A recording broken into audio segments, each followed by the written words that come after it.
Hello everybody, welcome back to my channel. Today we are doing our sit down chatty video again. We still don't have a name for this video or for this podcast slash not podcast situation that we have going here.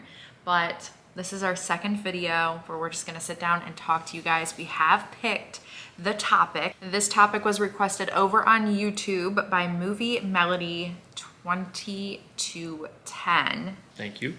And she said, Mindy's job pre-YouTube. I know it's none of my business, but I'm curious what you did and why you decided to switch to YouTube. 90 people liked that. So I was like, right. I think that's a topic that you guys might want to know about. So Larry is going to have the honor of interviewing me this time, and I'm going to answer the questions as we go about my work history and past from my very first job until present day. So this is my job as an interviewer. It's not a hostile takeover. Are we sure? Yes. I did make notes on my phone because I do have like a work history here, so I did take notes. We're going to do a chronological order of the employment history of the Minx. Okay, I'm kind of nervous. I don't know why, but I'm nervous. Don't be nervous. Oh, I busted my tooth. You busted your tooth. That would make me nervous. Okay. You ready? I'm ready. Okay. So you were born and raised in Northeast Ohio, in a section of Ohio that isn't exactly rural, but it's not exactly a city either. So you were somewhat limited with your employment opportunities. That's very true. So unless you had a car, there wasn't much employment opportunity, but you needed to get a job. Was it something that your parents were saying you have to work, or did you want to get out of the house and did you want to go find a job and have something to do? That's such a great start and a great question. My parents never pushed me to get a job. They never even brought it up. I was just such an independent individual, even at a young age. I always wanted to, as soon as I could get a driver's license, I wanted to get a driver's license. As soon as I knew I could get a job, I wanted to get a job. In fact, I had to have that form signed because you could start working at like 15 and a half. And you had to get a form from the school. Your parents had to sign it. The school had to sign off on it. And I did that. And yeah, my parents never pushed me into working, and they didn't discourage me for working. They supported my choice. That's good. Yeah. No forged signatures on any of that paperwork No, there? definitely not. That No, we're aware of? I don't think you could get, I don't know. Could you get away with that? I don't. Oh, I'm sure there were some that did. Probably. Did you? I didn't. Did you have to have signing working things in your lifetime? No. No, they did that for us. The only thing I had to have signed by parents was the interim reports I used to get because my grades were crappy. Oh, you know, I had that too, though. It's okay. We survived. Yeah, we did. You guys were survived. Let me know when you guys got your first jobs if you were teenagers. Did you have to have the work sign off from your school and your parents to work underage? Let us know. Now, did you get your driver's license first or your first job first? I definitely had the job first because I remember my mom having to take me up to work until I got my driver's license, and then I started taking myself after school. I would leave school and go straight to work. So based on your employment opportunities, where did you land your first job? My very first job, okay, so I was wrong about this. I said my very first job was actually Dairy Queen. That's not true. I was thinking about this today. My very first job, but it wasn't under the table job, it was like a low-key job, was an umpire for softball games. And that's because I played softball. What level of softball was it? Was it grade school or? Oh my God, it was terrifying. Honestly, I would never want to do it again. It was like farm ball and level A ball. So like the little ones. So 5-year-olds, 6-year-olds, 7-year-olds, those parents perfect. were ruthless. Yeah, the parents. Oh my gosh. Me and my friend umpired the game. I was behind the plate. She was on the field. We made a couple calls that were questionable, and the parents popped off. It was terrifying. I was like, right, so I don't want to ever do this again. It was not a fun time. I remember standing on the field with her negotiating because they called the call that we made. And we were both standing there going, oh my God, what do we do? And we're trying to act like we're talking about like the play, and we're like, what do we do? What do we do? And we were like, we were always told to stick with your guns on your original call unless it was like a super obvious thing. So that was technically my very first job. But my first real job, I would say, where I had to have that form signed, it was more of a legit job, I had to go in and interview, was Dairy Queen. Now, was that a referral from someone, or did you decide that's where I want to work because that's just a good fit.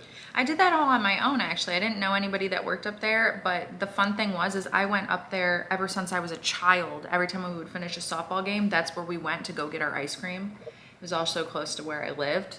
And so I had gone there. My picture's on the wall in there for softball. So it was just kind of like a I place have I knew. actually been to that Dairy Queen, and her picture is still on the wall. We vlogged it last time we Yes. went to Ohio. So now, Dairy Queen is different than some of the ice cream stores that were around where I grew up at. They were seasonal. But the Dairy Queen that was near me, the closest one, you could go in and get a burger and chicken and a bunch of stuff. It was open year round. That one was open year round? It was not. Ooh. It was not, because that's how I didn't get rehired back. So I worked there in the summer, and then just as the school year was starting, and then they closed down in the fall when it starts to get crappy weather. I don't remember the exact date. And then I actually got my first other real job, my first big kid job, I'll call it. I was still in high school though. And I wanted to go back to Dairy Queen, but I didn't show up for a meeting that I thought wasn't mandatory, but I guess it was. And then she wouldn't take me back because I didn't come in. And Angela actually worked there with me too, my best friend, and she didn't go. She blew off the meeting. And well, actually, she didn't blow off the meeting. She just didn't get welcomed back, unfortunately. Oh. I don't know why. That was probably best for her.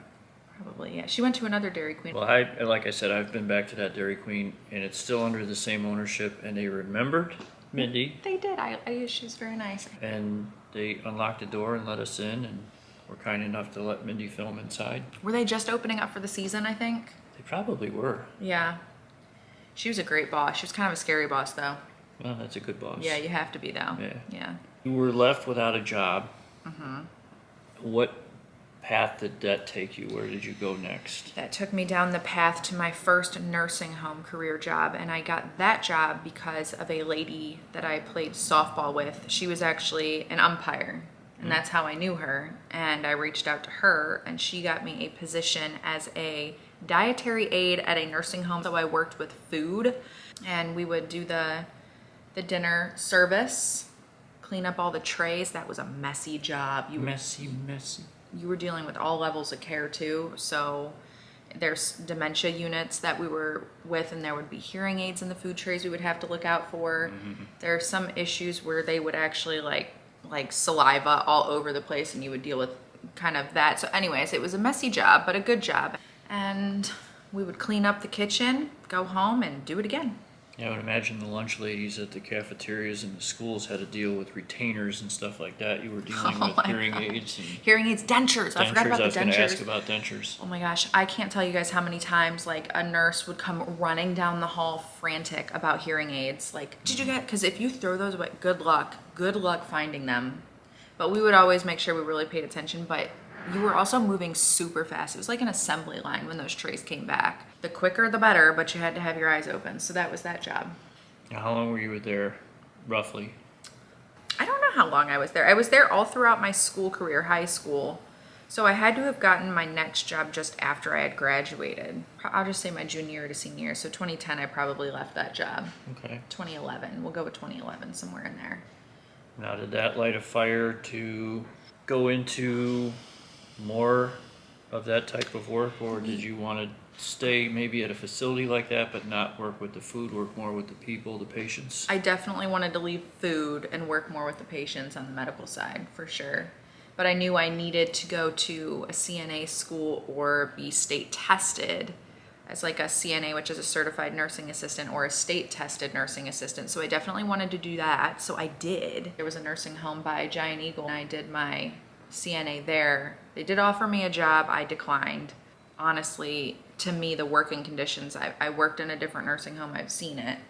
The conditions there for the residents, it was really heartbreaking to me. It was very sad. So I chose to decline that position, and I found a job on Indeed.com that I applied for. Oh, see, I never got a job that way. I know, right? It's so exciting when you actually get a call back. I'm like, am I getting a call back? So I applied to a position at a very, in my opinion, upscale nursing home for a rehab tech. Now, I didn't have experience in rehab. Now, this is physical therapy, occupational therapy, and speech therapy. So I applied for that position, and I got the job. It was my first job. Well, I want to say my first big kid job, but this was like my first, I got it. My parents also moved already to Florida by this time, so I was on my own, which it was rewarding. It was a rewarding time. It was a hard time, but rewarding. So how long did you do that? That was my longest position, and I think I was there until 2016, so probably 2011 to 2016, I would guess.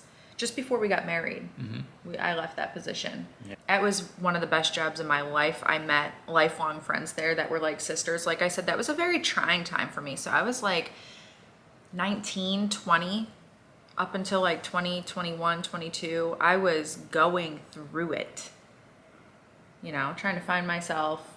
You were a mess. I was partying. I mean, honestly, it was a rough time. She wasn't that bad. I was a good kid, right? You don't want to call yourself a kid I'm an adult. I was a good adult. I had great intentions, but I also honestly made bad choices. I made very bad choices that could have put my life at risk. It did, I'm sure.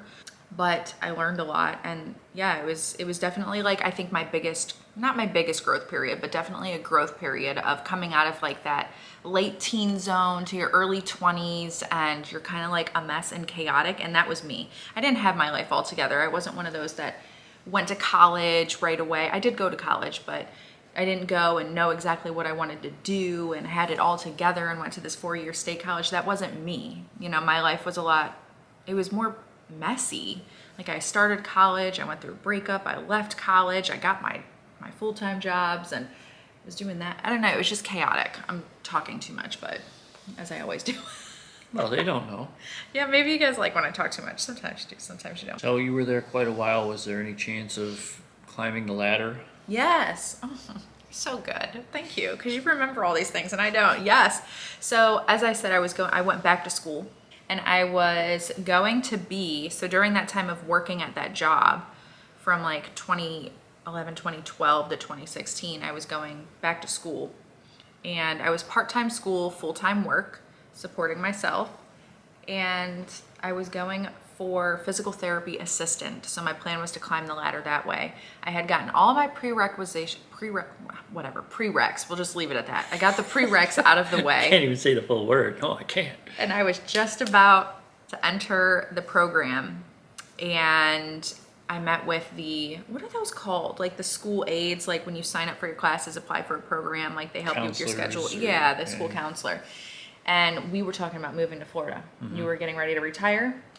We're talking about moving to Florida, and he said, if you're moving to Florida, there is absolutely 0 point of you entering this program. You need to be here for 2 years for this program, and the license for your physical therapy assistant position would be for the state of Ohio, not Florida. He's like, so I wouldn't even. And I'm like, okay. Didn't they explain to you there was a night and day difference between the requirements for Florida compared to Ohio? Yes. I may have had to take more classes, which I did because I started college down here when we moved. And I sure did. I had to take more math classes, and I finished all my math classes in Ohio. And I was like, please, no. Tell me you're lying, because math is not my strong suit. It stresses me out. I've broken pencils over a math question. So not breaking the tip of the lead off, it's the snapping of the oh my gosh. So yeah, that pretty much was my last job and journey in Ohio until we moved here. Sometimes I think back and wish we would have started vlogging back then. The funny thing is I wanted to. When we lived together, that was my dream. That started in Ohio. I had the dream to start YouTube, not vlogging, but YouTube. I wanted to do YouTube in Ohio, but I didn't do it there. But how fun would it have been? Ooh, maybe not. Maybe. When I settled down, yes. When I was wild, no. No. No. Canceled. So a lot of events happen. We end up getting a house in Florida. We are now in the Sunshine State. Goodbye, Buckeye State.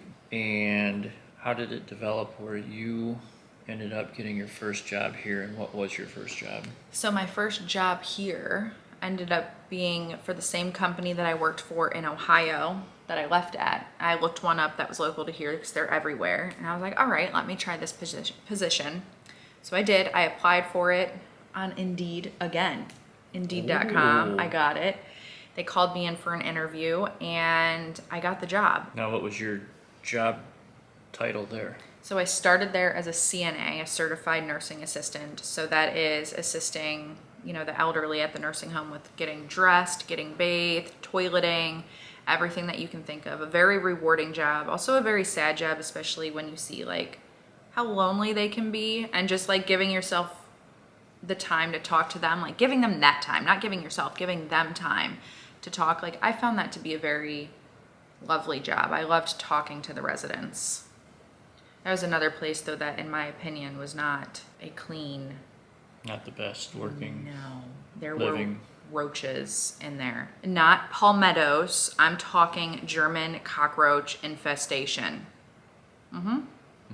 Not okay. It was very sad. I have to give a shout out to the best man at our wedding, Don. He found out what she was doing down here and said, well, it's just spring training so that she can learn how to take care of her husband when he's about 5 years older. Oh, no, look at that. My gosh. Depends. That was I wasn't there very long. So I was there as a CNA and then they offered me a med tech position to climb the ladder. I had to take a little course for that. Little. That's another thing that I really don't agree with. I mean, I was excited because it gave me experience. It got me a raise. But I was handling drugs and narcotics. I personally don't think that that should be allowed.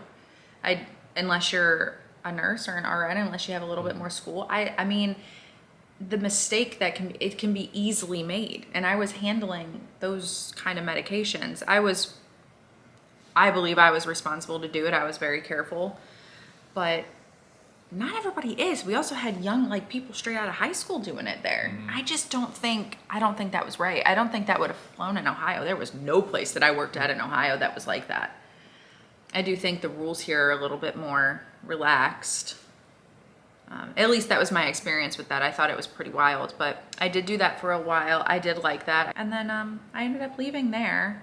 Oh, with the meds, Yeah. did you have patients that, I mean, obviously sometimes they would be looking forward to getting whatever medicine it was for whatever reason they needed it, but other times was there people that didn't want to take their meds and would Oh, yeah. try and hide them or... For sure. And those patients, you would sit and wait.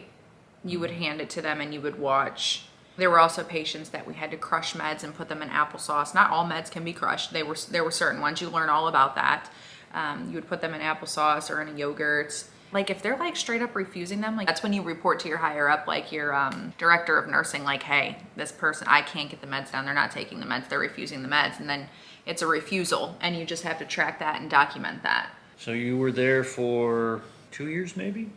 Maybe less, yeah. Under 2 years? I just didn't love it.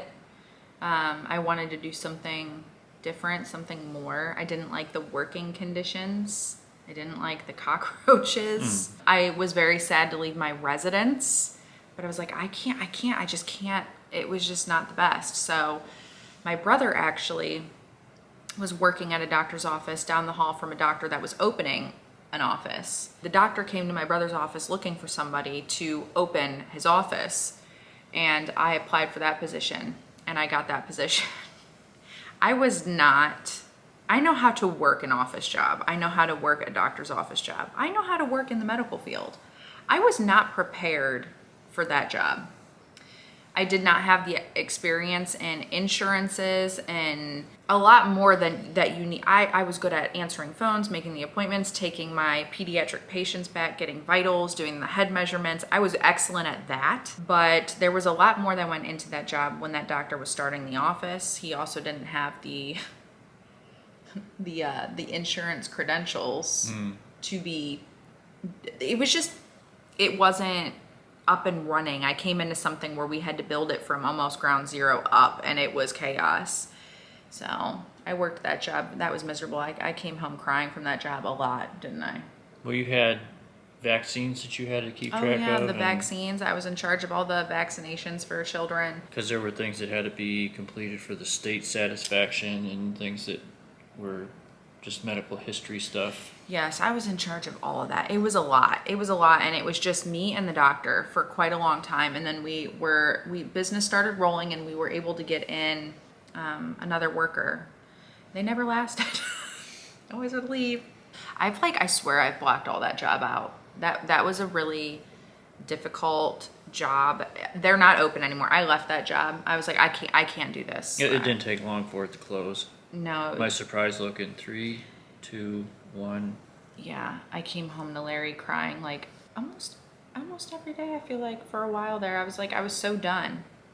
I was so done with that job. And it wasn't the job. I loved that was my first time working in pediatrics. So I've always worked with elderly primarily since I started in medical. And this was my first pediatric position. And I loved the littles. The saddest thing was, yeah, the shots for sure. Sweet kids, sweet families. You get to know your parents really well, and that was fun. But the behind the scenes of it and what was going on in the office was not fun. And the office failed. I gave her a shot to blow her horn a couple times and she didn't take it, so I'm going to do it for you. Yeah. When they brought in the expert to teach her how to manage the vaccines and the refrigeration systems and show her how it should be done, they discovered that the system she had was actually functioning better than the one they brought with them. I feel like I've blocked so much of that out. That job exhausted me in every way. I think it took years off of my life. When the other doctor brought her to his office, which was fully staffed and established and everything had been in operation for years, the staff there was kind of told, hey, could you put her under your wing for a week and kind of teach her some of the things that she can carry over to the other office. And they were total zeros. They shut her out. They weren't zeros. They were zeros. Larry's being a very wonderful, protective husband. They were ruthless. They would talk about me in a different language that I couldn't understand. I was the only one in there that didn't speak the language. That's just where I'm going to leave it as. I was very much an outcast. I was not welcome at all. There was 2 girls there that were very sweet, one of which I still talk to. Mm-hmm. But they both left there very quickly. Mm-hmm. But the other ones, I would sit there on lunch and they would all talk in their language behind my back, not include me in any conversation. Eye rolls, laughing, finger pointing. Very annoyed if I had a question about work related. It was miserable. That was another reason why I swore I would never allow that to happen to anybody else in any circumstance. Like if anybody came to me with a question, I would never stop and be annoyed and roll my eyes and laugh at them or talk about them in a different language. I don't know another language. Maybe I should learn. I've always said this on videos before and elsewhere, and I'll just add it to your video. I had a hard enough time learning English, let alone trying to learn other languages, and I tried. It just didn't work out. So kudos to anybody that's bilingual. Yeah, I agree. I just didn't have it up there to... I didn't either. I tried. I struggled too. Mm-hmm. I really struggled. Now I wish I would have learned the language that I would have been a lot better off. Definitely learn a second language, guys. But yeah, that job was so much stress on me. And there's nothing worse, I feel like, than going into a new job and then you're literally outcasted. And I don't want to say bullied because I wasn't exactly bullied. I was just very... To some extent. You feel very lonely. It was a horrible feeling. I'll leave it at that. It was a horrible feeling. And I luckily ended up quitting that job. Oh, rewind to the nursing home, my very first job that I got down here. I started my YouTube channel when I worked there in 2017. So while all of this is going on, so my first nursing home job down here, plus this pediatric office down here job, I was doing my YouTube channel. I was pouring my heart and soul into that channel in hopes that I could leave one of these 2 jobs because I was like, oh. So I would like try and film during the day and then edit and then go to my job and work full-time. And all my jobs were full-time jobs. And then when I would go to work, Larry would help me try to figure out how to edit because I couldn't figure out how to edit on my computer. And this was before I introduced Larry on the channel. I would do more of like sit-down videos. That was my whole intention. I fell in love with YouTube before we moved, so probably in 2015, 2016, I fell in love with YouTube. I loved the unboxing videos, favorites videos, like fall makeup, like old school YouTube. Like I fell in love with it and I wanted to do that so bad. And I was so terrified to do it. So while I had my Florida jobs, my nursing home job down here, and again, this pediatric job, I was also doing YouTube. I left the pediatric job in fall of 2018. So I started my YouTube channel in July of 2017. So I was on YouTube for a year and a couple of months before I quit working. And I was kind of in limbo. I actually quit that job, by the way, the pediatric office, without another job. I did not have another job, which was really terrifying. I just kept hoping YouTube would eventually take off. I again poured my soul into it while looking for other jobs. And one day Barcroft had reached out to us and I'm like, what is this? Oh, rewind, before Barcroft reached out. So I was doing all the unboxing videos. And if you guys have been here for a long time or don't know, what happened is Larry would be behind the camera and he would tease and laugh as I was filming my sit down videos. And you guys saw that I had a wedding ring on, and a lot of you would ask, like, who are you talking to? You're married, who are you talking to? Why haven't we met your husband? You've been on YouTube for over a year and we haven't met your husband. So I'm like, all right, fine. And I was terrified. Obviously, we've talked about this in the past. I was terrified to introduce him because of the age gap and what the whole world was gonna say and what they would think, which you really shouldn't care what everybody thinks. Just your heart is what matters. But it was scary for me because the internet is brutal at times, okay? We were doing YouTube and doing it full time. We were still mostly doing sit down videos. Was I vlogging much? I don't think so. Not too much. It was more of us doing sit downs. And Barcroft reached out and came to our home and filmed in December of 2018. It had to be because we had to hide all the Christmas Yes, I had to decorations take all the and Christmas move the decor Christmas down. tree. Yes. Yeah, because they didn't want any seasonal anything in the video. They No. wanted to make it look like it was any day of the week. Yes, a very common thing in filming. Like you want, unless you're filming like holiday videos, but especially with companies, like Larry said, they don't want it to be marked in time. So like if you have Christmas decor and then you come across the video in July, that video is kind of, that's old. Nobody wants to see that now. So yeah, so I introduced Larry and our relationship to YouTube in the fall of 2018, and Barcroft came knocking in December of 2018. That Barcroft video went live in January of 2019. That is the video that changed our YouTube career. If Barcroft wouldn't have found our videos, how they found it, I'm not quite sure. But if they wouldn't have found us and did a video on us and our family, I don't think we would be where we're at today. They kind of gave us that push. And it just skyrocketed from there. And I didn't have to find a job. YouTube became my full-time job. And I just started doing it from home. That also totally shifted my channel entirely. Like the sit down, unboxings, it didn't really get the views anymore. You guys wanted me to start vlogging and you wanted to see our lives and what we do and what we got up to.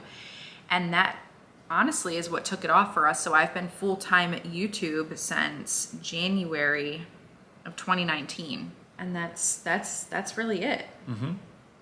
So it's been a long journey and a fun journey, and I've learned a lot and had a lot of experience. So I was saying, like, I had that one job was like the job where I learned a lot. That was one moment. I think YouTube has changed me and altered the way I think, altered the way I speak. It has taught me, not in a bad way, it has taught me so much. I have grown, I think, so much since starting this YouTube channel. I would agree. In ways too of like, and I don't know if this is going to be a bad way, but just ways in communication. Because you have to realize, like with this, you're talking to people who grow up in all different places, come from different backgrounds, different families, and you never want to, like, I personally never want to exclude anybody, make anybody feel bad. That's probably from me getting treated horribly and being made feel bad, and that was one of my oaths to myself, is I will never make somebody feel the way others have made me feel. I just hate that. So I just want to include people. So whatever I vlog and film is what I'm trying to say, is I always want to make sure my audience, our audience, is included. Like they don't feel pushed out. So yeah, I would just say I'm very thankful for all my work experience. It has got me to where I am today. I'm very thankful for YouTube. I mean, it has changed our lives for the better. I'm so thankful for you guys. It's just been an amazing journey, and yeah, that's pretty much the wrap. Little one is waking up for her nap, but I hope you guys enjoyed hearing about my work history from start to where we are at current day. Who knows what else is in store? Leave us suggestions down below on our next video. Larry, you were an amazing interviewer. Thank you. Thank you. You're welcome. You helped me remember key things. Good. We love you guys. Thank you so much for watching, and we'll see you in the next one. Bye. Bye.